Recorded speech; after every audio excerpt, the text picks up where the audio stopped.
안녕하세요. 안녕하세요. 영화 아빠들 반갑습니다. 반갑습니다. 한 주간 잘 지내셨어요? 네. 시원한 바람이 본격적으로 불어오고 있습니다. 그렇죠? 여름 보내신다고 너무 수고 많으셨어요. 한 주간 또 우리 아이들 키우신다고 너무 고생 많으셨습니다. 옆집이랑 같이 한번 인사 한번 하겠습니다. 한 주간 정말 수고 많이 하셨습니다. 한 주간 정말 수고 많이 하셨습니다. 오늘 인사하실 때 성질대로 키우지 말고 말씀대로 키웁시다. 성질대로 키우지 말고 말씀대로 키웁시다. 자, 하나님 말씀 같이 한번 읽어보겠습니다. 시작. 그러나 진리의 성령이 오시면 그가 너희를 모든 진리 가운데로 인도하시니 그가 자유 말하지 않고 오직 듣는 것을 말하시며 장래 일을 너희에게 알리시리라. 요한복음 16장 13절 말씀. 아멘. 힘차게 박수 치면서 행복한 일을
하나님은 항상 선하시고 하나님은 항상 선하시고 늘 나와 함께 하십니다. 늘 나와 함께 하십니다. 자, 한번 더 따라해볼까요? 우는 자들과 함께 울라. 우는 자들과 함께 울라. 어떤 사람이 막 울고 있을 때 우리가 많은 말들로 힘들지요, 어렵지요, 잘 될 거예요 라고 말할 수도 있지만 그것보다 훨씬 더 좋은 위로는 바로 우는 자들과 함께 마음을 나누고 공감하고 울어주는 겁니다.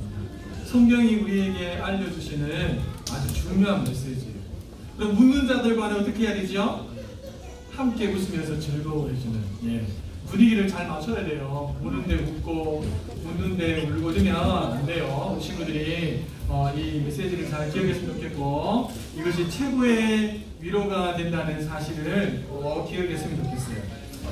자, 빅토리아 여왕이라고 하는 아주 훌륭한 여왕님이 계셨는데 이 여왕님이 하루는 자기가 다스리고 있는 나라의 시골에 어떤 여인이 어린 아이를 잃어버렸다는, 먼저 천국을 보냈다는 안타까운 소식을 신하를 통해서 듣게 됩니다. 이 빅토리아 여왕님도 일찍이 아이를 잃어버린 그 경험이 있기 때문에 그 아이를 잃은 엄마의 마음이 어떠한지를 잘 알고 있었어요. 그래서 빅토리아 여왕이 어떻게 하면 내가 이 여인을 잘 위로해 줄 수 있을까 고민하다가 큰 마음을 먹고 이 여인의 집으로 찾아가서 잠시 동안 이 여인하고 시간을 보내고 그리고 이 빅토리아 여왕이 다시 궁으로 돌아갔어요. 동네 사람들이 깜짝 놀랐어요. 여왕님이 우리 마을에 왔다는 것만으로도 놀랬고 도대체 저 아이를 잃어버린 어머니에게 어떤 말을 해줬을까도 너무너무 궁금했던 거죠. 그래서 동네 사람들이 물었어요. 여왕님이 찾아와서 뭐라고 하셨나요? 그러자 이 여인이 이렇게 대답했대요. 아무 말도 하지 않으셨어요. 단지 여왕님은 제 손을 잡고 함께 울어주셨습니다 라고 이야기했대요. 빅토리아 여왕은 잘 알고 있었던 것 같아요. 그렇죠? 어떤 말을 많이 하는 것보다 그냥 그 슬픔을 같이 느끼고 울어주는 것이야말로 진짜 최고의 위로라는 것을 너무너무 잘 알고 있었던 분이셨던 것 같아요. 자, 우리도 이런 빅토리아 여왕 같은 우리를 위로해 줄 수 있는 아주 좋은 분이 있으면 좋겠다 싶은 생각이 있어요.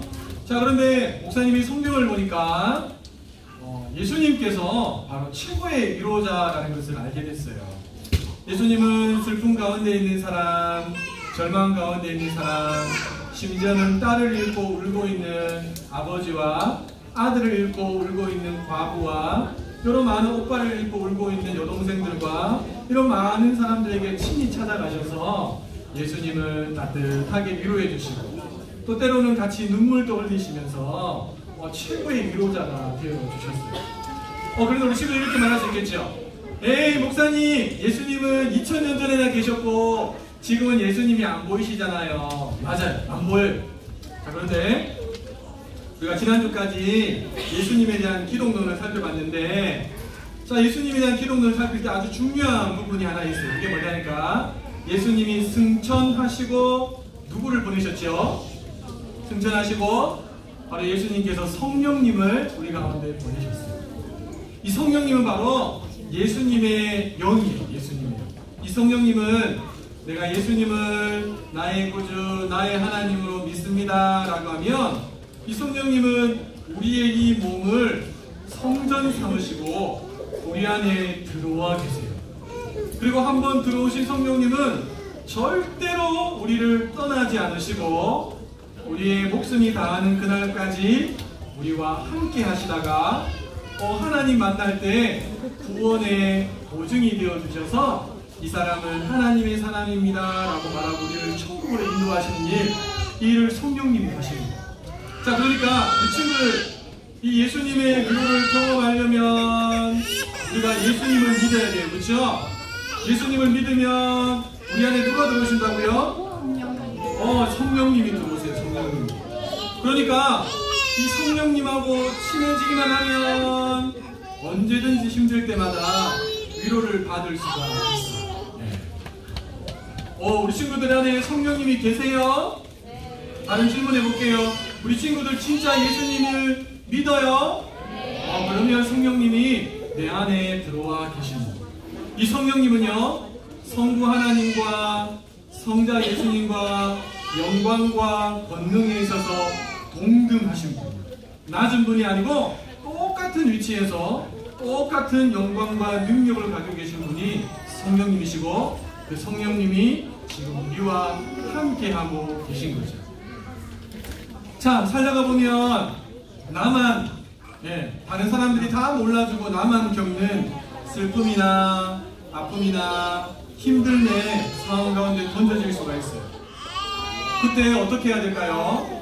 그때 목사님이 비밀을 알려줄게요. 한번 따라 해볼까요? 성령님, 저 힘들어요.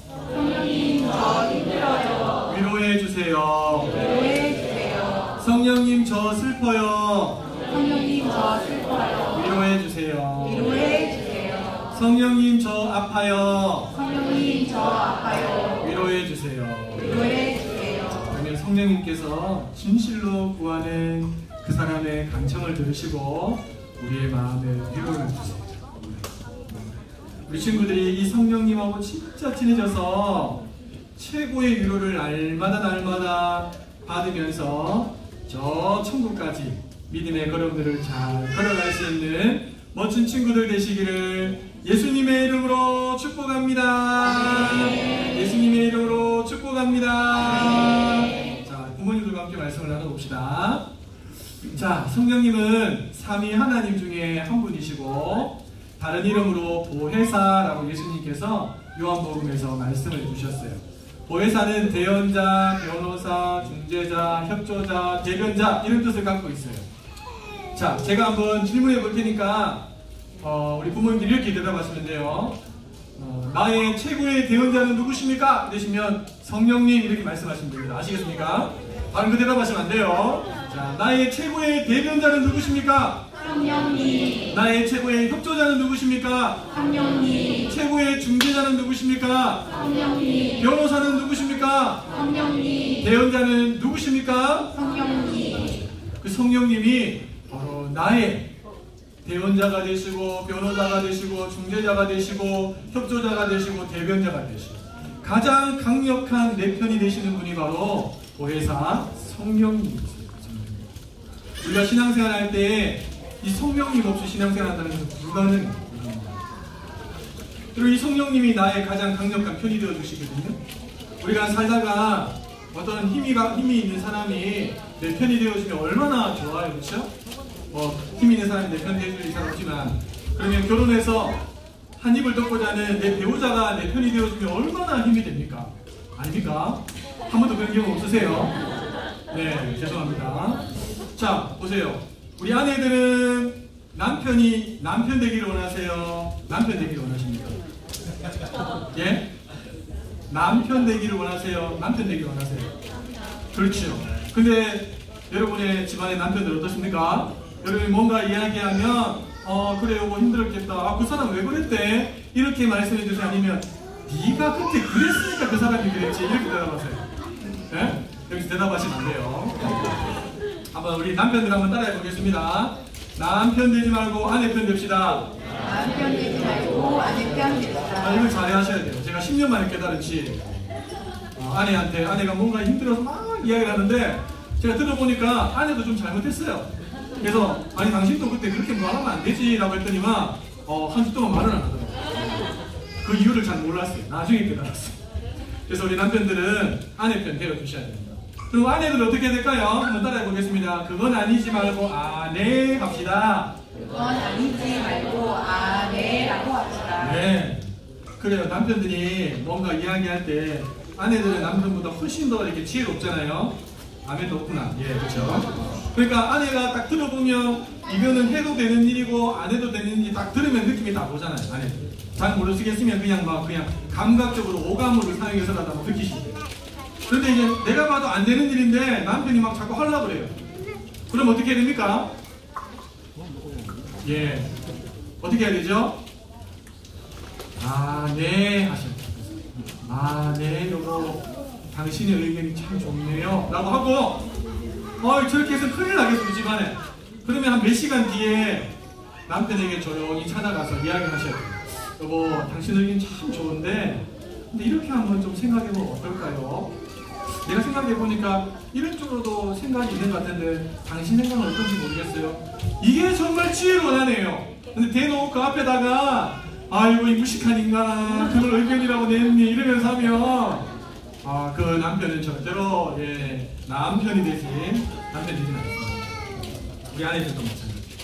그래서 부부 사이에 서로가 힘이 되어주면 그만큼 행복한 부부가 없죠. 예전에도 말씀드렸지만 행복은 멀리 있는 사람이 아니라 가장 가까이 있는 사람과 잘 지내는 거예요.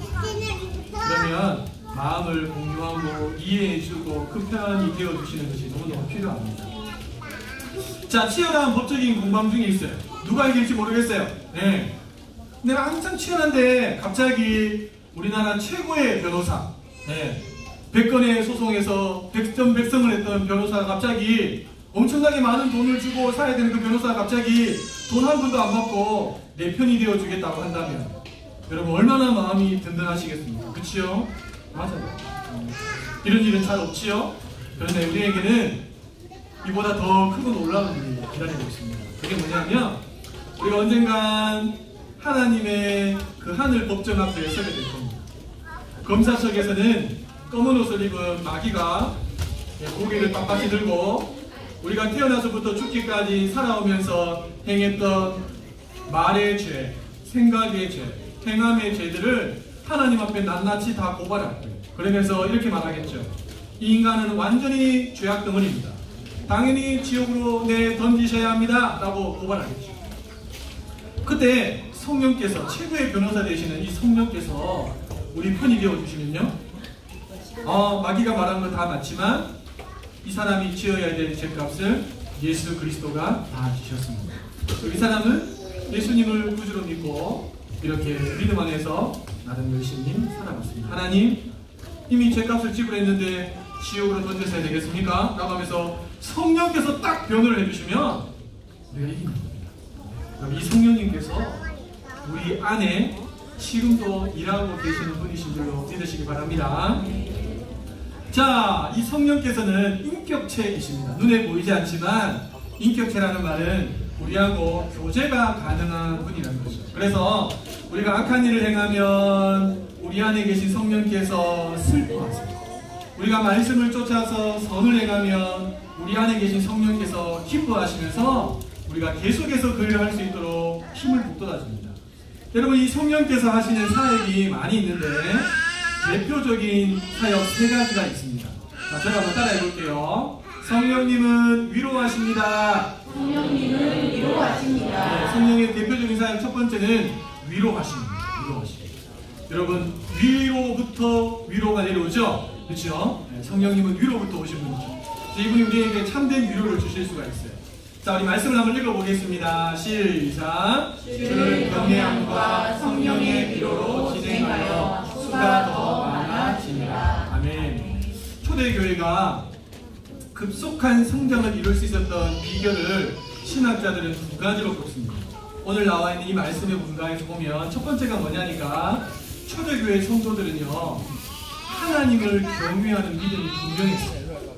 그들은 눈앞에 보이는 황제, 그리고 총독, 이런 사람들의 권력보다도 눈에는 보이지 않지만 이 전 세계를 다스리고 계시는 만왕의 왕 대신 하나님을 향해서 눈이 열려 있었어요. 그래서 내가 사람을 기쁘게 하랴, 하나님을 기쁘게 하랴 라고 말했던 것처럼 그들은 철저하게 하나님을 두려워하는 믿음을 가지고 살아냈던 사람입니다. 두 번째, 여러분, 당시에 1세기 당시에 교회가 엄청나게 많은 핍박을 받았잖아요. 그렇죠? 죽기도 하고, 매맞기도 하고, 감옥에 던져지기도 하고, 사자의 밥이 되기도 하고, 장대에 깊이 매달아서 밤 하늘을 비추는 불쏘시개로 쓰기도 했습니다. 자, 그때 성도들 중에 두려움과 낙심과 절망 가운데 살아가는 분들이 많이 있었어요. 그때 이 성령께서 그들의 두려운 마음, 낙심된 마음을 위로해 주셨어요. 그래서 주를 경외함과 성령의 위로하심이 있었기 때문에 초대교회는 그 힘들고 어려운 상황 속에서도 수가 날마다 늘어나면서 엄청난 폭발적인 부흥을 이룰 수가 있었다는 거죠. 기억하십시오. 이 성령 하나님께서 지금도 천국길을 가고 있는 우리를 위로해 주시는 분이신 줄로 믿습니다. 힘들고 어려울 때 성령님 저를 위로해 주세요. 이렇게 여러분들이 찾고 구하시고, 어제 밤에 이제 저녁에 자려고 누웠는데 아내하고 누워서 이제 한 주간 지내왔던 여행들, 휴가들 잘 보내는 이야기도 하고 이런저런 이야기를 하면서 아내가 마음속으로 참 많이 심적으로 힘들구나, 본인도 힘들다 이런 이야기를 하더라고요. 그래서 제가 그래 여보 참 많이 힘들지, 새로운 학기를 앞두고 있고 하니까 어떻게 또 달려가야 되나 이런 부담감도 있을 거예요. 그렇지? 그래서 제가 이 설교를 다 준비하고 누웠던 밤이었기 때문에 아내하고 이렇게 이야기해요. 여보 나를 한번 따라해 볼래요? 성령님 제가 지금 마음이 많이 힘들어요. 저를 위로해 주세요. 그래서 아내가 따라했어요. 그래서 나중에 아내가 이런 이야기를 했어요. 여보 내가 평생을 교회 안에서 신앙생활하면서 살아왔는데 오늘 이 밤에 이렇게 하나님 앞에 이런 기도를 드려본 적은 처음이에요. 성령님 제가 지금 너무 많이 힘들어요. 저를 좀 위로해 주세요. 저 새놈의 아이들 때문에 하루 종일 치이고 약 먹고 좀 자려고 하면 덮치고 너무너무 힘들었어요. 성령님 저를 좀 위로해 주세요. 제가 하는 이야기 들으면서 아 그렇구나. 우리가 하나님은 잘 알고 있지만 의외로 지금 성령 시대를 살고 있음에도 불구하고 성령님의 이 위로하심을 놓치고 살아갈 때가 참 많았구나 생각이 들었어요. 우리 엄마 아빠들 상황이 다 다르지만 사는 게 힘드시죠? 살만합니까? 집안은 좀 나아졌습니까? 정말 사는 게 다 힘드실 거예요. 그때마다 조용히 골방으로 들어가셔서 성령님 제가 지금 힘들어요. 무너지지 않도록 저를 위로해 주세요. 다시 예수님 앞에 이 믿음의 경주로 달려갈 수 있도록 저를 위로해 주시고 힘주세요. 이렇게 기도하면 성령께서 따뜻한 성령께서 여러분들을 안아주실 줄로 믿습니다. 자, 두 번째 한번 읽어보겠습니다. 성령님은 인도하십니다. 성령님은 인도하십니다. 자, 요한복음 말씀 같이 한번 읽어봅시다. 진리의 성령이 오시면 그가 너희를 모든 진리 가운데로 인도하시리니. 자, 성령님이 하시는 중요한 사역은 모든 진리 가운데로 우리를 인도하시는 사역입니다. 그렇기 때문에 우리가 신앙생활하는 데 있어서 성령님의 인도를 받지 않고서는 결코 참된 진리 되신 예수님께로 이룰 수가 없어요. 그렇죠? 자, 또 한번 읽어봅시다. 사도행전 11장 12절입니다. 시작. 성령이 내게 명하사 아무 의심 말고 함께 가라 하시네. 이 6 형제도 나와 함께 가서 그 사람의 집에 들어가니. 아멘. 여기 사도행전의 말씀은 베드로가 고넬료 집에 그가 어떻게 가게 되었고 가서 복음을 전했을 때 그들에게 성령이 내리고 놀라운 또 세례의 역사를 베풀었던 것을 성벽을 보고할 때 했던 이야기가 바로 11장이 있습니다. 여기 보니까 베드로가 환상도 봤죠? 그렇죠? 보자기 안에 쌓여있는 환상도 보고 그 다음에 이렇게 말해요. 성령이 나에게 명령하셨습니다. 뭐라고 명령하셨냐니까 너는 아무 의심 말고 함께 가라. 그래서 6 형제와 함께 따라갔는데 가보니까 고넬료 집이었고 가보니까 고넬료와 친척과 사람들이 많이 모여있었고 가보니까 그들이 성령의 그 세례를 사모하고 있어서 복음을 전하니까 그들이 예수님을 믿었고 이방인이었음에도 불구하고 예수님을 믿고 그들에게 세례를 베푸니까 성령께서 그들에게 임하셔서 성령의 역사가 나타났습니다 라고 하는 최초의 이방인 복음 전하는 선교보고를 베드로가 합니다. 근데 이것을 누가 하게 하셨느냐? 바로 성령께서 인도해 주셨습니다. 여러분 성령은 지금도 우리에게 말씀하십니다. 가장 강력하고 가장 명확한 말씀은 성령께서 교회를 통해서 말씀하십니다. 아시겠어요? 주일날 대예배 때 드려지는 그 예배가 그 예배 때 드려지는 메시지가 메인 메시지. 여러분 집에서 큐티를 하시더라도 그 메인 메시지하고 연결해서 오늘의 이 큐티가 어떤 의미로 나에게 다가오는지를 잘 하시는 것이 큐티를 잘하는 방법입니다. 이거 따로 저거 따로가 아니에요. 성령은 한 성령이에요. 그렇죠? 우리가 한 성령을 받았어요. 동일한 메시지를 주시는 그 큰 메시지 줄기 안에서 순간순간 주시는 메시지를 가지고 잘 점검하고 나아가는 것이 우리가 신앙생활을 잘할 수 있는 방법입니다. 여러분 저도 살아오면서 순간순간 성령께서 제 안에 주셨던 마음의 감동이 있어요. 너무너무 하기 싫었는데도 순종했을 때 성령께서 제가 알지 못하는 크고 비밀한 일들로 저의 걸음들을 쫙 인도해 오신 일이 참 많았어요. 제가 2번째 교회까지 사역을 마무리하고 탈진했어요. 탈진. 교회 사역을 더 이상 못할 정도로 탈진했어요. 신대원 다니고 주중에는 신대원 가서 공부하고 내려오면 금요일 저녁부터 그 학교에 다시 가기 전까지 정말 빡시게 사역을 했거든요. 그러니까 이 탈진이 따보고 그 교회 사역을 딱 내려놨어요. 그리고 이제 적어도 내가 몇 개월은 쉬겠다 이런 마음, 최소 한 달은 쉬고 그 이상 쉬어야겠다 이런 마음을 가지고 제가 책 3권을 딱 들고 강원도에 있는 예수원으로 들어갔어요. 혼자. 그래서 거기서 말씀 읽고 기도하고 그렇게 이제 3일 정도 시간을 보내고 다시 차를 타고 내려오는데 성령께서 제 마음속에 이런 감동을 주셨어요. 내가 시킨 대로 해라. 뭘 시킬지는 모르겠어요. 내가 시킨 대로 하라 이런 마음의 감동을 주셔서 그냥 뭐 그런 감동이 왔겠니 하고 이제 있는데 전화가 한 통 온 거예요. 제가 아는 이제 형님인데 야 너 우리 교회 원서 좀 내라 이렇게 하셨어요. 지금 신대원 그 졸업반쯤 되는 3학년쯤 되는 교육전사를 뽑는데 너가 우리 교회 내면은 거의 되니까 원서를 내라 이렇게 하셨어요. 제가 너무 힘들었기 때문에 형님 죄송한데 전화 주신 건 감사하지만 제가 지금 사역할 수 있는 여유가 안 됩니다. 죄송합니다. 끊었어요.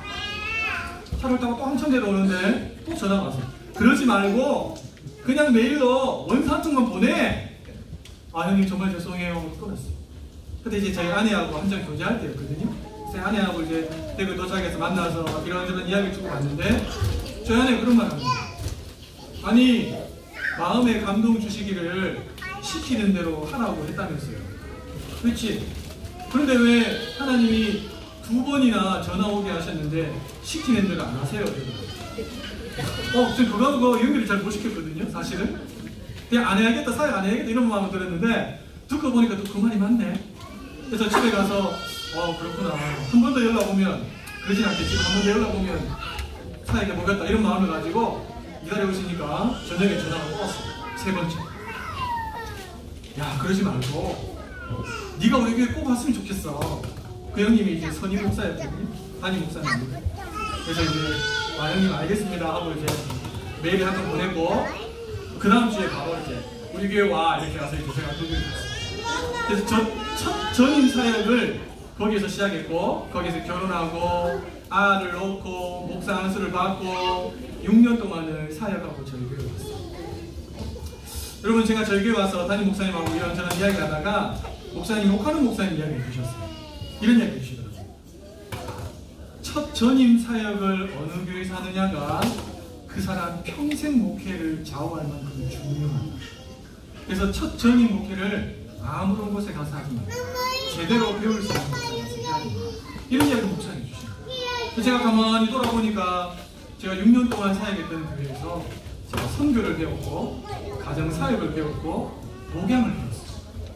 그리고 교회 전체를 어떻게 움직여야 하는지에 대한 그림을 하나님께서 사역을 통해서 저절로 그냥 배우게 하셨어요. 그래서 너무너무 감사한 거죠. 돌아보면 다시 돌아가고 싶진 않지만, 네, 근데 얻은 것들이 너무너무 많은 그런 시간이에요. 여러분, 성령께서 지금도 우리에게 말씀하십니다. 그래서 여러분, 그 음성을 무시하지 마세요. 어떤 분들이 이렇게 걱정하시는 분들이 간혹 계세요. 목사님, 갑자기 성령께서 네 아를 내놔라 이러면 어떡하시죠? 여러분, 걱정하지 마세요. 성령님이 여러분의 수준을 정확하게 알고 계세요. 그 수준 이렇게 이상으로는 절대로 말씀하시지 않습니다. 여러분, 수준이 이 정도라면 이 정도는 이야기하세요. 이 정도는. 왜냐하면 수준을 조금 끌어올리고. 그래서 너무 걱정하지 마시고 잠깐이라도 감동으로 주시면 순종입니다. 제가 저희 교회에서 사역하면서요, 한 달에 수요일에 설교를 했는데 제 설교를 들었던 권사님 한 분이 바로 감동으로 성령께서 주신 감동이라고 하면서 순종하신 이야기를 들려주시더라고요. 근데 나중에는 기회가 되면 한번 좀 이야기하겠지만, 그렇게 성령의 음성에 굉장히 민감하게 반응하시는 분들이 있습니다. 그런 분들이 아주 믿음 생활 참 잘하시죠. 자, 세 번째 같이 한번 읽어보겠습니다. 성령님은 가르치십니다. 성령님은 가르치십니다. 자, 같이 한번 읽어봅시다. 보혜사 곧 아버지께서 내 이름으로 보내신 성령, 그가 너희에게 모든 것을 가르치시고. 아멘. 여러분, 성령님의 주된 사역 중에 또 하나가 뭐냐니까 가르치십니다. 뭘 가르치실까요? 성령의 조명하심을 통해서 기록된 성경을 우리에게 밝히 가르치십니다. 그리고 성경을 통해서 궁극적으로 예수 그리스도가 우리의 구주 되심을 성령께서 가르치십니다. 그래서 성령의 이 조명하심이 있는 후에 또 하나님의 말씀을 제대로 전할 수 있는 목회자를 만난다는 것은요, 어마어마하게 큰 복이죠. 그렇죠? 내가 늘 공급받기만 하다가 여러분, 더 나아가서 여러분들이 스스로 하나님 말씀을 통해서 가르침을 받는 자리까지 나가셔야 됩니다. 영적인 성숙의 자리죠. 자, 제가 한번 정리해봤는데요, 우리 같이 한번 읽어보도록 하겠습니다. 시작. 성령님은 우리를 표하시어 진리 되신 예수님 앞에 다시 세워주시고 진리 가운데로 인도하여 주십니다. 또한 성령님은 예수님에 관해 예수님의 말씀에 대해 가르쳐 주시어 우리로 진리 안에서 자라게 해주십니다. 가만히 보세요. 우리의 신앙생활이라고 하는 것은 성령을 빼놓고는 말할 수가 없어요. 그래서 미국에서 목회자들이 하는 농담 중에 가장 무서운 농담이 너 성령 없이 목회해라. 이 말이 가장 무서운 농담이에요. 우리 성도들에게는요, 너 성령 없이 신앙생활해라. 이게 가장 무서운 농담이에요. 여러분, 그렇게 할 수 있을까요? 할 수 있습니다. 얼마든지 할 수 있어요. 천국 가는 길에 최고의 동행자는 성령님이십니다. 성령님은 빅토리아 여왕보다 훨씬 더 높으시면서 훨씬 더 우리의 삶과 처지를 잘 아시고 우리에게 꼭 필요한 위로를 주실 수 있는 분이 바로 성령님이십니다. 그럼 우리 아이들 이 성령님을 인정하고 성령님하고 동행할 때 이 믿음의 길을 제대로 끝까지 걸어가게 될 줄로 믿습니다. 그래서 우리 아이들에게 예수 그리스도의 복음을 전해주고 예수님 믿으면 천국가 1차원적인 이 복음의 메시지로 끝내지 말고 예수님 믿으면 이 안에 성령께서 들어오셔 그 성령님이 너를 위로해 주시고 가르쳐 주시고 인도해 주셔 그 성령님의 음성에 민감하게 반응하며 살아야 돼. 이렇게 부모님들이 잘 들고 있습니다. 그럴 때 우리 아이들이 이 성령님과 동행하면서 이 믿음의 아름다운 여정을 끝까지 걸어가게 될 줄 믿습니다. 한 주간 살아가실 때 성령님께 이끌려서 가정천국 만들기도 잘하시고, 성령님께 이끌려서 부부관계도 더 잘하시고, 성령님께 이끌려서 우리 아이들 믿음 안에서 잘 세워가시는 믿음의 부모님들 다 되시기를 예수님의 이름으로 축복합니다. 예수